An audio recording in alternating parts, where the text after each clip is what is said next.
السلام علیکم ناظرین، میں ہوں سید اعظم زیدی اور آپ دیکھ رہے ہیں زیادہ ہوا۔ ناظرین، آج کا یہ ولاگ بہت اہم ہے۔ اس میں دو تین خبروں سے آپ کو آگاہ کرنا ہے، امپورٹنٹ خبریں، اور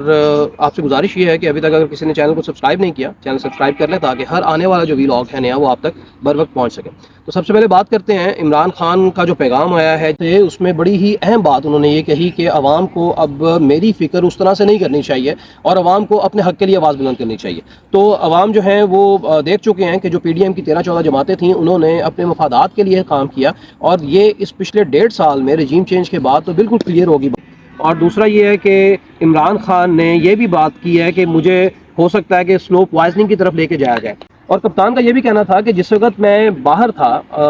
جیل میں نہیں تھا، اس وقت میرے اوپر 2 اسیسینیشن کے اٹیک ہوئے اور اس میں اللہ تعالیٰ نے میری جان کو بچایا۔ لہٰذا یہ ہے کہ ان کو یہ پتہ ہے کہ میری جان کو خطرہ ہے، اور جیل کے اندر بھی یقیناً خطرہ ہوگا، تبھی انہوں نے کہا کہ ہو سکتا ہے کہ مجھے سلو پوائزننگ کی طرف یہ لے کے جائیں اور آہستہ آہستہ میری جان کو خطرہ ہو۔ لیکن یہ تو ایک امپورٹنٹ بات ہے کہ کپتان نے اپنے آپ کو ایک لیڈر ثابت کر دیا ہے، کیونکہ یہی لیڈرشپ کی کوالٹیز ہیں کہ انہوں نے یہ نہیں کہا کہ میری جان نکلنے والی ہے، میں مرنے لگا ہوں، مجھے ہارٹ اٹیک ہونے والا ہے، میرے والو بند ہو گئے ہیں، یا اور قسم کی کوئی بیماری ہے، بلڈ پریشر ہائی ہو گیا۔ انہوں نے یہ پیغام بھیجا ہے کہ ابھی تک میں بالکل فٹ ہوں، اور جو بھی وہاں سے ہو کر آتا ہے جیل سے وہ یہی بات کہتا ہے کہ کپتان جو ہیں وہ بالکل فٹ ہیں اور ان کے حوصلے بھی بلند ہیں، اور ابھی بھی وہ یہ کہتے ہیں کہ میں نے جھکنا نہیں ہے کسی طریقے سے، کیونکہ کپتان کو ہم نے یہی کہتا سنا کہ انہوں نے یہ ہمیشہ یہی کہا کہ نہ تو میں خود جھکا ہوں کبھی کسی کے آگے، اور نہ ہی اپنی قوم کو جھکنے دوں گا، اور یہی ہوا کہ کپتان ابھی تک کسی کے آگے نہیں جھکا، اور ہمیں یہ سجدے کرتے نظر آتے ہیں جیل میں۔ تو انہوں نے یہی کہا تھا کہ میں خدا کے علاوہ اور کسی کے سامنے نہیں جھکتا، تو لہٰذا اب بھی میں اپنی قوم کو کسی کے سامنے نہیں جھکنے دوں گا۔ لہٰذا یہ بڑی امپورٹنٹ بات ہے کہ اپنی لیڈرشپ ہونے کا انہوں نے یہ ثبوت دیا، اپنے بڑے لیڈر ہونے کا انہوں نے یہ ثبوت دیا، اور یہی کوالٹیز ہوتی ہیں ایک لیڈرشپ کی کہ عوام کے اندر ایک چنگاری لگا دی جائے آزادی کی، اپنے حقوق حاصل کرنے کی۔ تو یہ کپتان نے بخوبی کر دی ہے، اور اس وقت وہ یہ کہہ رہے ہیں کہ مجھے میری جان کی پرواہ آپ نہ کریں، آپ اپنے حق کے لیے آواز بلند کریں۔ تو یہ تو آپ کو کپتان کا جو پیغام آیا جیل سے، وہ اس سے آگاہ کرنا تھا۔ اور دوسری اہم بات سے آپ کو یہ آگاہ کرنا تھا کہ جو سوشل میڈیا پہ جو کام کر رہے ہیں لوگ، جو عوام کے لیے آواز اٹھا رہے ہیں، یا پھر یہ کہا جائے کہ جو کپتان کے لیے آواز اٹھا رہے تھے، یا کپتان کے جو اقدامات تھے ان کو وہ صحیح ثابت کرنے کی کوشش کر رہے تھے، ان کو بھی انہوں نے اب ان کے اوپر بھی کریک ڈاؤن سٹارٹ ہو گیا، اور سوشل میڈیا پہ جو کام کرنے والے ہیں ان کے اوپر کریک ڈاؤن ایسے سٹارٹ ہوا ہے کہ کچھ صحافیوں کو اٹھایا جا رہا ہے جو کہ سوشل میڈیا کے اوپر اپنا پیغام پہنچا رہے تھے، اور نہ صرف ان کو بلکہ ان کے گھر والوں کو بھی تنگ کیا جا رہا ہے۔ یہاں تک اب صورتحال تو ہم نے دیکھا کہ جو مین اسٹریم میڈیا ہے اس کے اوپر جو اینکر موجود تھے، اس میں سے کاشف عباسی جو ہیں وہ اس وقت منظر عام پر نہیں ہے، اور دوسرا یہ کہ جو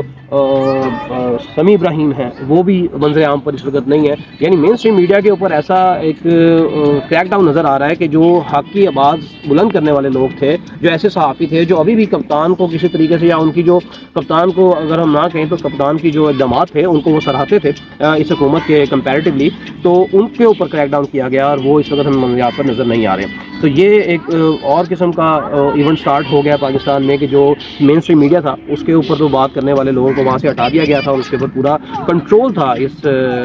جو رجیم چینج کا بھی، یعنی اس کے آپریشن کے بعد جو حکومت آئی اس کا بھی، اور اس وقت بھی جو نگران حکومت ہے وہ بھی اسی طرز عمل کو اپناتی ہوئی دکھائی دے رہی ہے۔ لہٰذا اگلی بات یہ امپورٹنٹ آپ کو آگاہ کرتے چلیں کہ اس وقت جو شاہد خاقان عباسی ہیں، جو کہ مسلم لیگ نون کے پرائم منسٹر رہے اور ان کی ٹکٹ پہ، اور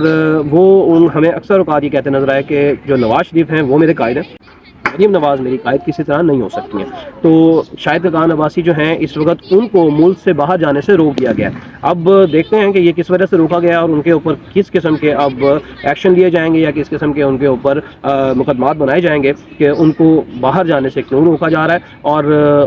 یا تو ان کو اسی چیز کی سزا مل رہی ہے کہ مریم نواز کو انہوں نے اپنا قائد نہیں مانا، اور نواز شریف کے پیچھے وہ کھڑے ہمیں دکھائی دیے۔ اور اسی طرح ہم بڑے جو زیرک اور بڑے سمجھدار تجزیہ نگار ہیں، جو صحافی ہیں، ان کو ہم نے یہ بھی کہتے سنا کہ جب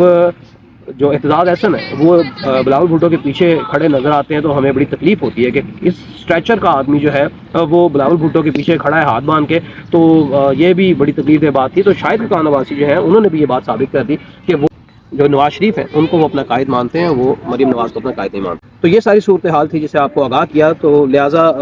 پھر وہی گزارش کروں گا کہ جنہوں نے ابھی تک چینل کو سبسکرائب نہیں کیا، چینل کو سبسکرائب کر لیں تاکہ ہر آنے والا جو ولاگ ہے وہ آپ تک پہنچ سکے، اور